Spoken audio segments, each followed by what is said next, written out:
Hi, I'm Michael Vachon, one of the co-founders of Maverick Drinks. We are leading the craft spirits movement in the UK. We have a portfolio of some of the most award-winning brands from around the world, and we bring them to our partners all across the UK. So Park Street have asked me to come along today to discuss what some of the opportunities are to expand into Europe. And unfortunately, it's not all good news. In fact, it's pretty bad news at the moment. But the first thing on everybody's mind, and of course we have to talk about it, is the pandemic and what impact that has had on brands' ability to find new routes to market throughout Europe. And never mind the fact that all the countries within Europe are at different stages of reopening. Certainly in the UK, we only had the on-premise open up again on the 4th of July, but it's going to be a long time before we really get back to any kind of normal there. However, that changing landscape has also presented some opportunities, which I'll talk about shortly. Then there's the tariffs. The tariffs still have not gone away, and there's always a risk that they'll actually go up. At 25% on all American whiskey, it certainly impacts the competitiveness of most American whiskey brands. Most brands we've spoken to just can't absorb those costs. And passing on to the consumer means that those products are priced more than they should be. And in a still developing category, I hope that we can see a time when those tariffs aren't there anymore. Then comes to the UK and its own craft boom. So the US, as we all know, from early 2000 to now, over 2,000 distilleries have opened up. And that's been so exciting to watch as the market has really moved forward. And here we were behind the curve. We only started to allow for craft distilleries to open in the late 2010, 2011 timeframe.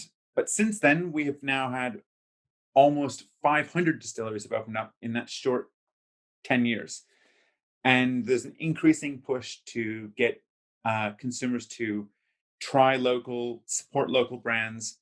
And with a distillery probably no more than half hour's drive from anywhere in the country, it is pushing people to support brands that are more local to them more than they would necessarily international brands. The last is that there is still a lot of changing and unclear regulations. And it is not just in the UK, but throughout Europe. We are constantly asked about bottle sizes, about label requirements. And certainly as the tariffs have come into play on American whiskey, that has impacted other categories as well. So I'll speak about some of the ways we can navigate through those regulations. So it's not all doom and gloom. And I think there's a lot of reasons to be optimistic about the opportunities on the horizon for 2021. For starters, this acceleration of the digital transformation because of COVID-19 means that when people could not have access to the normal ways of buying things, they were moving online. And that shift is hugely prevalent here in the UK, where our own retailer in our group of company, Master of Malt, has seen explosive growth over the past few months. And of course, no one can talk about e-commerce here without talking about Amazon, who are a major spirits retailer here in the UK. And likewise, our sales to them have been growing hugely over the past few months. Not only that, here in the UK, you can do D2C.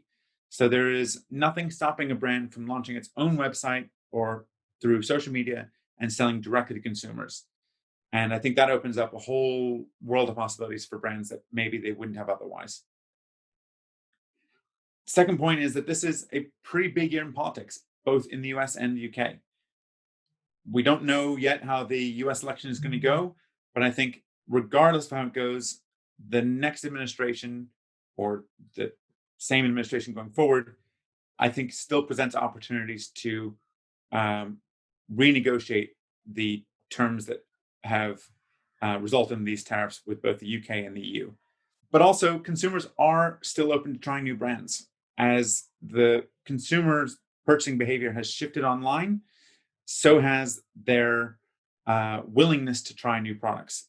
New research out of McKinsey suggests that consumers, 75% of consumers here in the UK have actually tried a new brand or were exposed to new brands through new ways of purchasing over the past 6 months.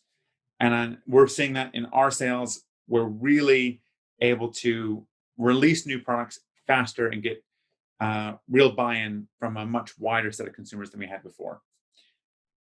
Most importantly, knowing full well that the opportunities are really not going to present themselves until the new year means you've got time now to prepare.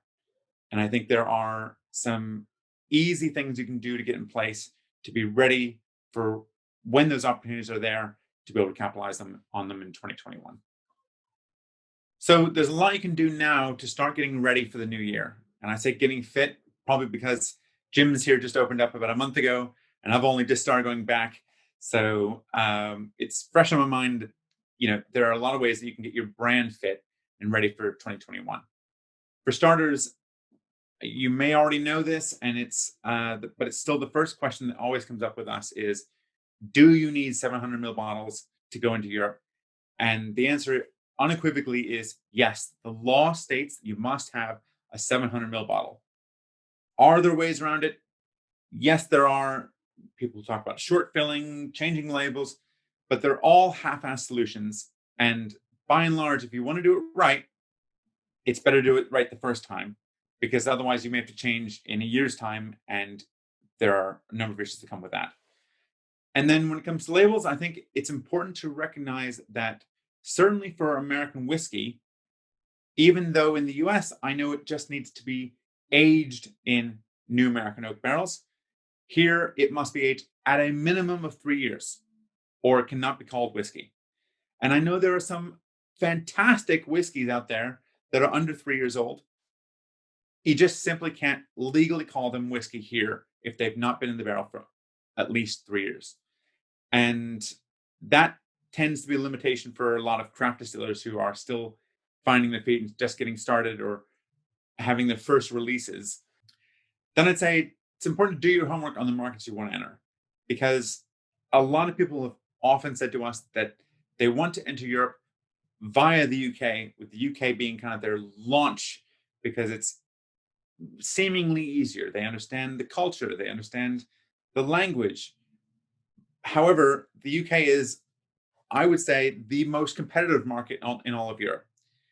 And it is going to require a huge amount of time, energy, and resources to be able to get your brand properly off the ground here in the UK, where there may be perfectly willing partners who are enthusiastic about your brand throughout Europe. And I just so often see people kind of neglecting those opportunities to focus on the UK. And then once you've got your markets that you want to go into, planning your entry strategy and how you're going to support your distributors in market, whether you're going to put someone actually physically in market, I think having a very clear plan about what you want that partnership to look like and what you expect out of the distributor is important upfront. And the people we have the best partnerships with are the people who are really intrinsically involved in our business, and they understand our needs. They understand what we require to help make that brand a success, and they're there every step of the way. Now, I'd also say this is a great time to start just reaching out to the right people. So it's not going to be difficult to find out who the gin bloggers are, who the whiskey enthusiasts are, who the journalists are, and talking about your product, getting it on their radar, getting them excited about what is to come, hopefully in the new year. And I think this is the best time to do that. It's also a really good opportunity to get noticed in other ways. So I would say specifically entering into awards here in the UK is one way that we notice brands that we might have known before that are the ones who are excelling in some of these international competitions. And a lot of them happen to be based here. The IWSC, the International Spirits Challenge, the World Whiskey Awards, they're all based here in the UK. And I think submitting your products for those and getting those accolades not only helps to attract the interest from distributors, it also is something that we can then use to pitch out to consumers when the time is right. And lastly, I think now is a good time to start those conversations. Reach out to distributors to find out what are they looking for in the new year? How can we work together? And with no pretense about pushing sales right now. We all know the pressures we're all under, but to line ourselves up for when that time is right, that we're ready to go early in the new year, and we've already done a lot of the prep work now. And that's kind of it. I mean, there's no silver bullet here.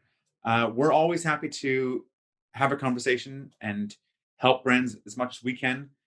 Even if we may not be the right fit, we at least want to see brands on the right path. And I think it's important that people realize when these opportunities are going to start to open up, and some of the things they can do to make sure they're ready, and hopefully find some great wins in 2021, because we could all use some great wins right now. And I know for one, am excited to see the changes that might happen in the new year that allow us to work with some great new brands. So I want to thank Park Street, and as always, they've been wonderful partners of ours. We think the world of them, and we're happy to be here. And my contact details are on the next slide. So if you've got any questions, please don't hesitate to reach out. Thank you very much. Appreciate it.